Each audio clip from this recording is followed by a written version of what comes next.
nem todos os hábitos são ruins. Sim. A gente precisa respeitar crenças e valores, né? Memória afetiva. Porque se você chega e falar tá tudo errado, eu estou desacreditando todo o seu conhecimento. E alimentação é algo que passa por gerações, né? Sim. Então, eu preciso respeitar também esse histórico que a pessoa traz, né? E, a partir dali, construir um novo saber em cima do que a pessoa sabe, né? Nós precisamos, na verdade, voltar a comer comida de verdade.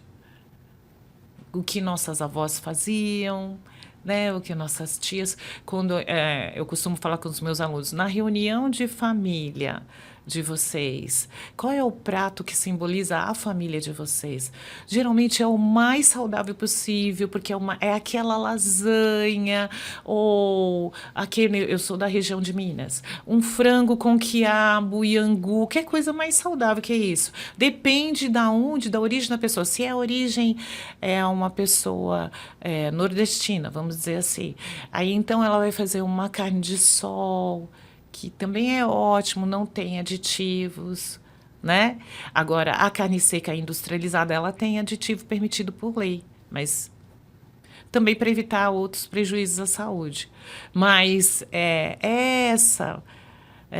a mandioca, tudo que se fazia, o que a gente fala, verduras cozidas, refogadas, tudo isso é tradição familiar. Então, precisa se resgatar. Quando eu era pequena, meu pai foi um ex-cosipano, né? Trabalhou no alto forno, né? Uma baixa escolaridade. Então, ele era muito criativo, né? E a minha mãe também... Aliás, eu fiz nutrição inspirada na minha mãe. Porque ela sempre cozinhou muito bem, então eu admirava isso. Eu não fui na nutrição atrás do conhecimento dos nutrientes. Eu fui porque atraída pela admiração que eu tinha pela minha mãe no domínio da culinária dela, né? Minha mãe é pernambucana e cozinha super bem, mas Então. eu não peguei os dotes, não consegui pegar. Então, mas aí toda a bagagem que a sua mãe traz de lá, né? Que ela aprendeu com a mãe, com a avó e que vai passando de família em família. Então, eu busquei a nutrição por conta disso, da habilidade culinária da minha mãe. E aí, por isso que eu valorizo tanto a culinária caseira. E hoje a gente coloca, e no guia, que é de 2014, hoje nós estamos em 2024. Mas ele não é atualizado? Não, é ele que está até hoje em vigor. E veja, precisa de atualização? Não sei. O que precisa de divulgação, você, por exemplo, não conhecia. Eu nunca nem ouvi falar. Quando eu falo da educação, então, na educação fundamental, deveria ser difundido. Se ele é para a população brasileira, então, desde lá do ensino fundamental, a criança deveria aprender a fazer as escolhas dos seus alimentos. Conhecendo o guia e levando ele na prática, na sua escolha e preparo das refeições, você vai ter automaticamente uma alimentação saudável. O que tem nesse guia? É tudo que é alimentação saudável brasileira? Ele coloca basicamente o que é uma alimentação saudável, aquela que parte da comida de verdade. O que a gente fala da comida de verdade? Que eu vou preparar numa refeição a partir do alimento in natura. O que é o alimento in natura? Não passou por nenhum tratamento tecnológico. Então, eu uso muito o exemplo, vamos dizer assim, um abacaxi. O abacaxi com casca e a coroa, é in natura. Né? Então, a minha alimentação parte daí. Então, eu vou fazer uma calda para um recheio do bolo. Eu vou colocar muito açúcar, tudo bem.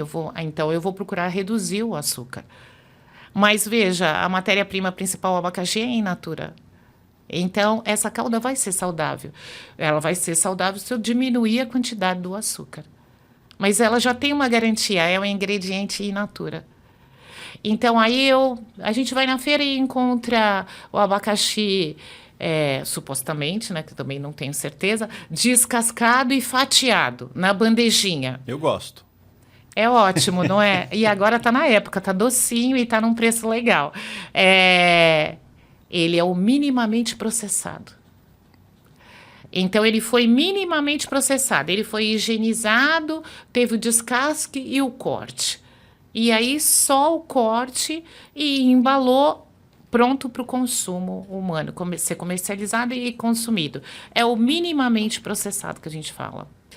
E aí, o que seria. Então, uma alimentação rica em in natura e minimamente processados é uma alimentação saudável. Aí você vai me falar assim, poxa, aí o arroz? O arroz, ele é beneficiado, né? Então, ele tem uma secagem do grão, descasque, beneficiamento. Ele não tem a adição de nenhum outro ingrediente. Ele só é desidratado, é um minimamente processado.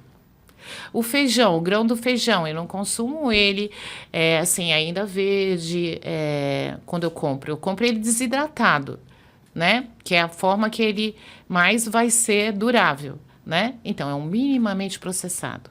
A partir do momento que, por exemplo, o abacaxi, que uma indústria de alimentos adquiriu o abacaxi in natura, higienizou, descascou, picou em rodelas, mas colocou numa lata com uma calda de açúcar e vai comercializar como o abacaxi em calda, é um processado, porque ela adicionou açúcar. Também é um processado a carne seca, porque eu adiciono sal. Ah, sim. Também é um processado uma azeitona, porque eu adiciono uma salmoura nela. Também é um processado uma sardinha em lata.